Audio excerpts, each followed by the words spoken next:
Hi everybody, I'm Aaron, back with Daniel and Matt, talking about the best possible category of cards, new blue cards. Nobody likes you, Daniel. We're talking about the top 10 blue cards in War of the Spark. Pretty excited about it. First up is an oldie but a goodie. Oh yeah, classic. Oldie but a goodie. Augur of Bolas. We're in the Bolas realm. We're fighting Bolas, so let's bring it back. One in the blue, if you don't know, Merfolk Wizard. For a 1/3, when it enters the battlefield, look at the top 3 cards of your library. You may reveal an instant or sorcery card from among them, put it into your hand, and the rest on the bottom in any order. So, classic throwback. Yep, he draws you a card. So this is a 2-mana blocker that draws you a card and lets you dig deeper into your deck for your important cards. It is not all that exciting. It is in and of itself not that powerful, and it is often overrated because most of the time it says 1 in a blue, look at the bottom 3 cards of your library. Where it is good, and people actually why people overrate it is because the last time it was in Standard, you could play it next to Snapcaster Mage and Delver of Secrets, which were cards that really paid you off for having a gajillion instants and sorceries in your deck. Very fortunately, right now, we have Arclight Phoenix, so I think he'll see play in that shelf. That is what he does. He goes in spell-heavy decks, he sucks everywhere else. You really want to be playing 30 instants and sorceries, something like that. It's defensive speed. Yeah. If you're watching this video and you ever play Augur of Bolas in your Phoenix deck and put 3 Phoenixes on the bottom of your deck, please @ me on Twitter. That probably will happen. I just want to know how often it happens. Yeah. Oh man, all 3. That would be so brutal. If you ever put 3 Phoenixes on the bottom of your deck from one Augur of Bolas, please @ me on Twitter. That is fair. Moving on. Yep. We have, what are the only uncommon Planeswalkers to make our top 10s? You have Kasmina, an Enigmatic Mentor. 3 in a blue for a 5 loyalty Planeswalker, Kasmina. She has a static ability. Spells your opponents cast that target a creature or Planeswalker you control. Cost 2 more to cast. And she -2s to make a 2/2 blue wizard creature token. And loot. Draw a card, discard a card. So when was the last time we saw a taxing effect in blue? The most recent one I can think of is Frostite. Yeah. Frostite. We need a Merfolk. Kiora? Not Kiora. Kapala? No, I don't remember what it was. Yeah, Kapala. But targeting creatures cost 2 more. For Merfolk. Yeah, so this card is interesting. If it was 3 mana, I would be way more excited about it. It would be really good at 3 mana. At 4 mana, I think it's playable. The fact that opponents can't target your Planeswalkers along with your creatures is helpful. The fact that it's not it's not a do-nothing card when it enters the battlefield. Right? It enters the battlefield, it has a static effect. It then creates a creature to protect itself and draws you a card and lets you loot away a card that you don't want. I think this is probably, as far as the Planeswalkers, the uncommon Planeswalkers with just minus abilities, the one that I want to see proliferate with the most, right? Yeah. You want to proliferate with this card. That minus ability is really strong. You get a 2/2 and a loot, which is above rate for the average Planeswalker ability. So if you can proliferate it once, you get an extra activation.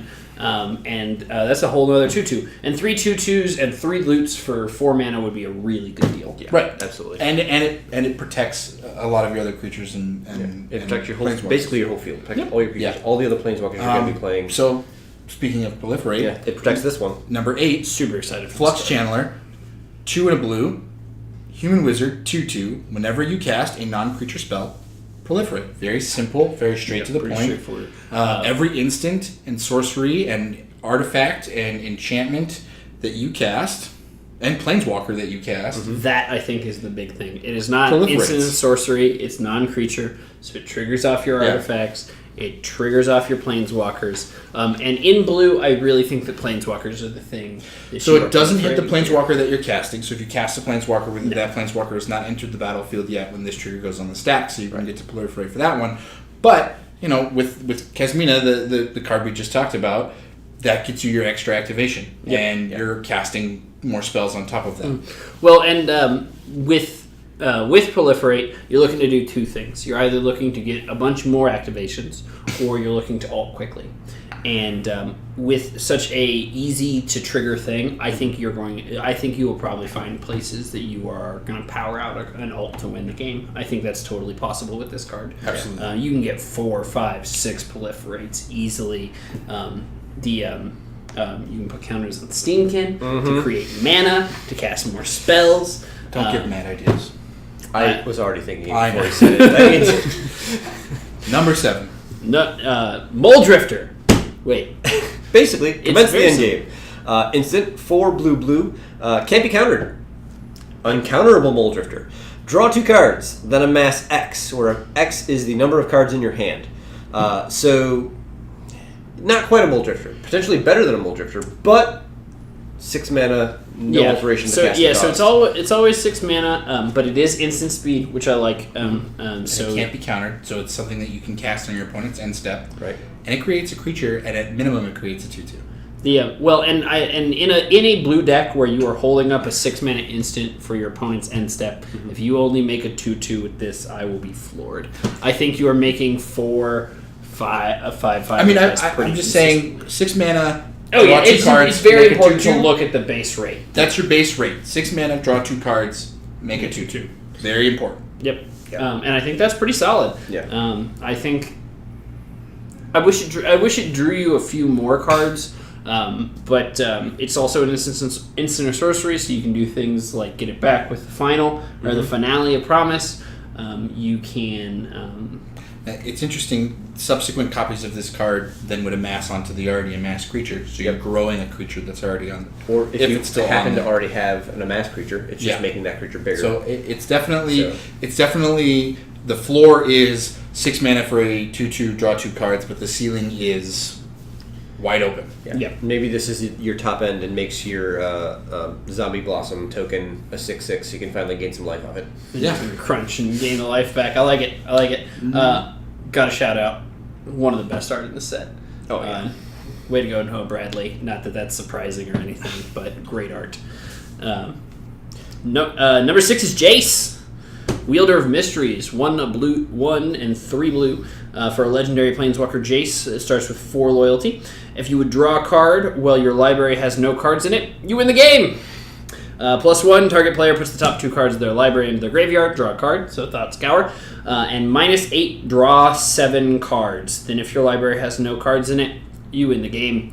This is a Labman Planeswalker, and I love it. I love it. I like that its static ability and its -8 are identical. The reason that is so that you can remove it from the board with the -8 and still win the game. Right. But it's I've gotten that question a whole bunch. no. since card The was flavor of this card is great. You're drawing cards. It's Jace. You don't need to do anything to win the Yep. game other than draw cards. Other than That's draw all you cards. want. I love the flavor behind it, and I forget where. I saw this on Twitter somewhere. Someone mentioning the fact that like Jace has gotten so good at wiping his own memory that it now is officially the way he just wins. And there's finally a card that does it. Which so that ties back to the way that the flavor of milling has always been. That like milling your opponent is attacking their sanity. I think this card's going to see a lot of EDH play for a Planeswalker because it is a Labman. Labman is the most common combo finisher. It's really easy to put a combo together to draw your whole deck, and then you're just trying to find a way to kill them. So Labman's kind of the go-to. Inherently, with combo decks, you want redundancy. If you can have 1 win condition, you'd rather have 2. If you can have 2 of this combo piece, you'd rather have 3. And there's only 1 Labman until now. Now there's 2 Labman. And the fact that it's a different card type, most of the time if you're It's playing hard. Lab Maniac in Ad Nauseam, if your opponent has saved a shock or some sort of damage effect or creature destruction effect, that win condition is taken away from you. You don't have access to it. But now with Jace, they also have to save their Planeswalker destruction. And he really, if you just sit there and let them Thought Scour, if you just sit there and let him Thought Scour every turn, he will bury you in cards like a Jace. So I like this card. I personally think that it's going to see one of play and control in standard. I can see it, but yeah. it may be a stretch due to the number of Planeswalkers that you have access to. I think also the 3 blue is probably pretty. The 3 blue can be a little tough, but the mana is really good right now. It is probably the best mana we've had since fetches were legal. Yep. Since we're drawing cards, let's talk about the finale. Number 5, Finale of Revelation. X, blue, sorcery. Draw X cards. If X is 10 or more, instead shuffle your graveyard into your library. Draw X cards. Untap up to 5 lands, and you have no maximum hand size for the rest of the game. Exile finale of Revelation. So again, this is a card with a low floor and a high ceiling. Yeah. X can be gold draw spell. X can be 1, and then you're paying 3 mana to draw a card. That feels bad. X can be 10, and then you're paying 12 mana to draw 10 cards, untap 5 lands, and have no maximum hand size for the rest of the game. So, reading all of the finales going through the spoiler, I was like excited about them and just all about it. I think this is probably the weakest one. I think the red one's the weakest one, which I know you don't agree with. And I think the black one's... Oh, no. I changed my mind. Daniel's right. The black one's the weakest one. But I think this is pretty low on my list of the finales. It is certainly the least competitive playable. I think it's pretty good in EDH. If it was an instant spell, I would be more about it. I would also be more for it if you got to untap more than 5 of your lands. Now, if you're playing this with the new Teferi, it becomes an instant, right? Mm-hmm. Ooh. So then it becomes more interesting. That is. And if you're playing this in Tron... Okay, alright. Mono Blue Tron Moving on! Mono Blue Tron is not a real deck. I said it. Fibblethip! Said it out loud.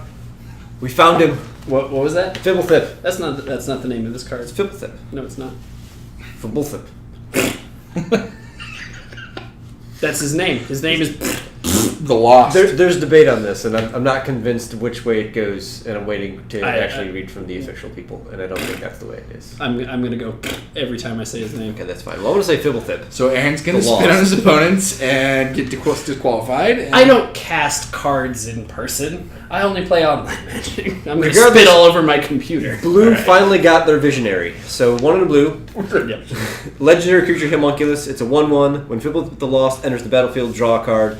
If it entered the battlefield from your library or was cast from your library, there are cards already in Standard that can do that. You draw 2 cards instead, and when Fibblethip becomes the target of a spell, shuffle Fibblethip into its owner's library. Alright, so again, another card doesn't die unless you counter it. Right. So this one's a little less impactful than the gods. I don't know. It depends on how you're playing it.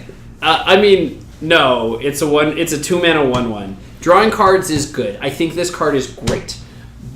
It is not as powerful as the god. Elvish. Oh no, it's not as powerful as the black card. I think Elvish it has Visionary. higher combo potential. Than Elvish Visionary saw on play as a default rate. Elvish I think Visionary. some of them, but not others. Elvish Visionary still sees play. Nobody wants to hear about your Elvish Visionary. Elvish Visionary. Elvish Visionary. What's an Elvish Visionary? But Daniel's right. Yeah. So at worst, you're casting this card and it's replacing itself. Do you think this goes into a collected company deck?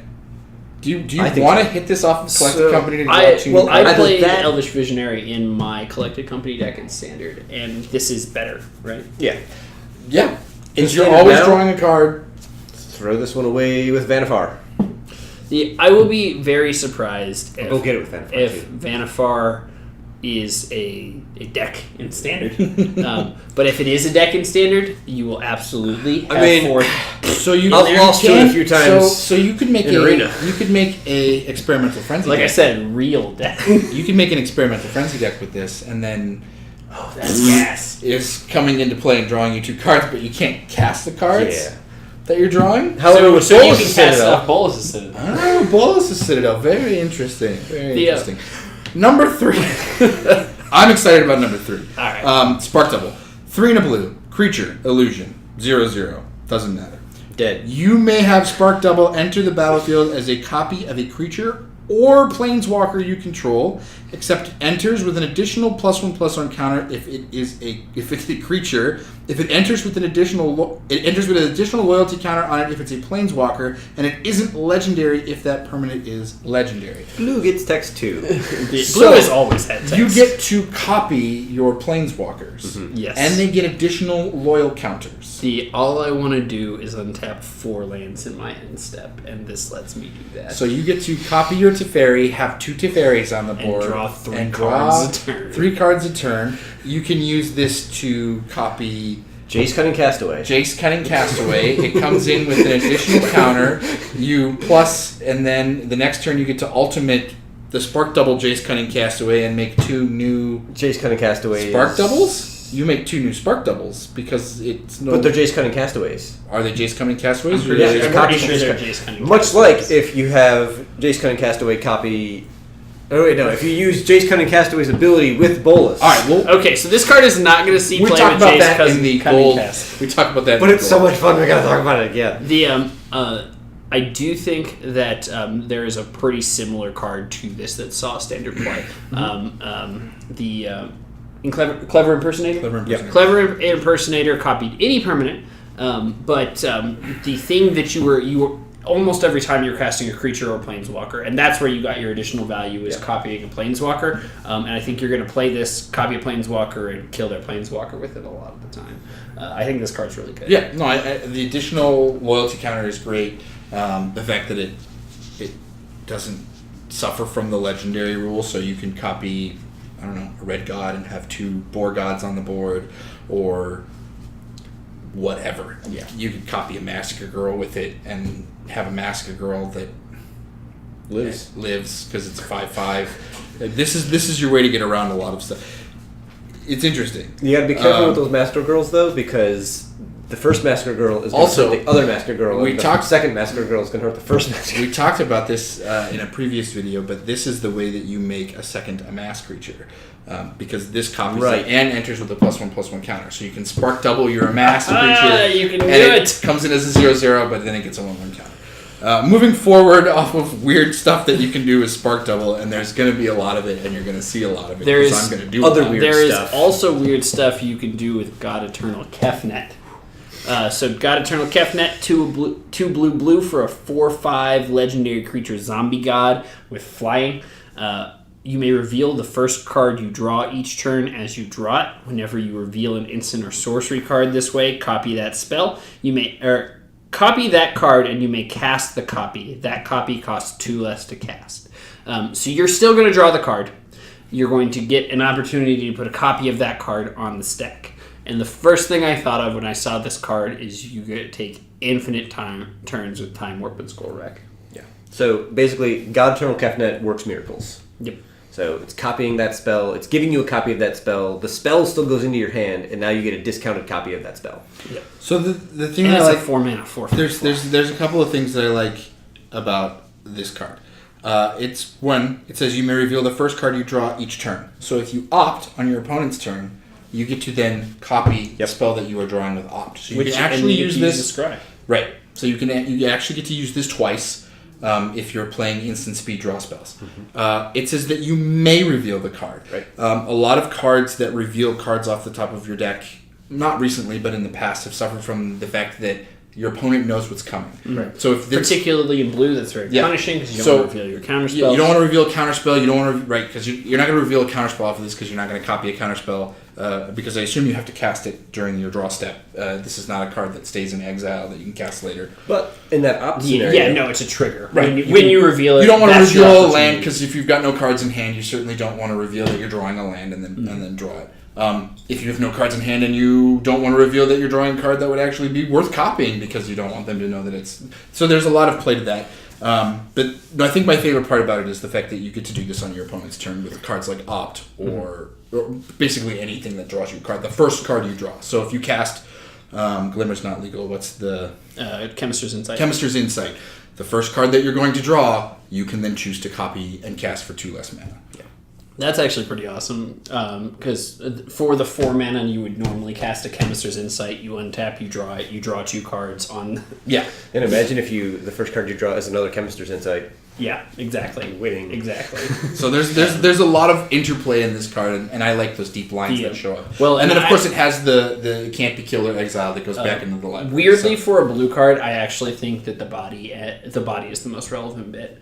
Being a 4 mana 4/5 flying with resilience is kind of exact. Like when blue is looking to play a creature, they want it to be resilient. They want it to provide card advantage, and usually they want it to fly. And the 5th point of toughness is going to dodge a lot of things. It's not going to dodge a lava coil or anything like that. Not that you care that much about it, but I think this is. I think it is. I think this is definitely a card that goes into your blue control decks. Right. Absolutely. This is your recurring threat that goes in with your Teferi that you're just going to keep casting it. I will say, though, its biggest downside compared to the other gods is that it doesn't have another battlefield effect. So it can be a 4-mana do-nothing. It is a little bit slower, but I think the 4/5 body makes up for that. I think that it's going to it blocks really well. It's pretty resilient. Number 1 on our blue card list.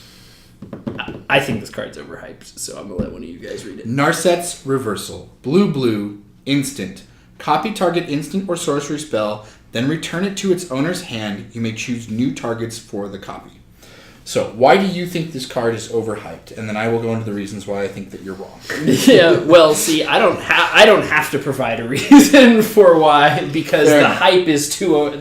You start with the hype, and I'll. All right. So this card has some text on it that's important to read. Copy target instant or sorcery spell, then return it to its owner's hand. It does not say it a spell that an opponent is casting. So you cast a spell, your opponent casts a counter spell on your spell. You can then copy your own spell.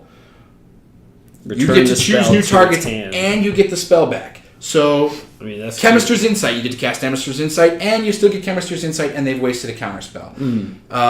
In a counter battle. In a counter battle, that's good. Storm. It's definitely good. It is good in a counter battle, and that was one of the first things that I saw about it. But things that are good on the stack with lots of pieces moving, I find to be overrated. In Storm, you're casting Grape Shot, and we've been using Unsubstantiate in Grape Shot. I think it's better than that. So Unsubstantiate has the bonus that it hits things that are still already on the board, so you can bounce. Yeah, I definitely think. But you get to return the copy to your hand. So that's one thing. It gets around the counter, right? Can't be countered clause of a lot of spells. I hadn't really thought about how good this is with rituals, but it turns itself into a ritual. You turn 2 rituals into 3 rituals. So it gains mana. It gets around can't be countered, right? So your opponent casts an instant or sorcery that can't be countered. You can copy it and return it to their hand. So if they cast an uncounterable counterspell to counter your first counterspell, you get to copy their uncounterable counterspell by putting it back. Now and then you know that your opponent has that spell. So there's a lot of interplay to this card that's not available on the surface. And I agree with all that, and I think that it will see play in spots, but the amount of words in what you just said is why I think it's overhyped. I think that you are going to find that those situations are fewer and farther between than they look. I do think it'll see play in Storm. I think it'll see play in Storm, and I think it'll possibly see play in Standard for decks that don't necessarily want to have a counter spell, but want to have an answer to instants or sorcery spells. You can copy Nexus of Fate with this. You return the Nexus of Fate to your opponent's hand, and you get to take another turn. You can also copy Nexus of Fate with Kevin. That's true. I like Kevin. I think Narset's Reversal is going to be a big card in going forward. It's in Standard, efficient. And I think it's going to see Modern, possibly Legacy. Yeah, it's in a lot of ways, maybe not an upgrade to Remand, but it's definitely redundant copies, and it effectively gives you Remand, Unsubstantiate. Those cards are in decks like Storm for a reason. They have alternative uses, right? Yeah. Remand, you get to draw a card, which works well with Baral, because then you get to draw another card. Like you're saying before, the Remand has to counter the spell. This one doesn't. It's going right, but Unsubstantiate doesn't counter. It just returns the spell. So it's kind of like in between those two spells. Well, but those cards work with Grape Shot, but don't work with your rituals in the same way. Because this is a 2-mana card that you can copy a ritual and get an additional mana. So this will ramp you up and then bounce your Grape Shot back to your hand as well. Yeah. So in some ways it's better. Yeah. So time will tell. Yeah, I think it's the sweet. End of our blue list. I think it's sweet. Like all blue cards, play blue cards. We'll be back at you with more top 10s. Look out for more War of the Spark videos coming out.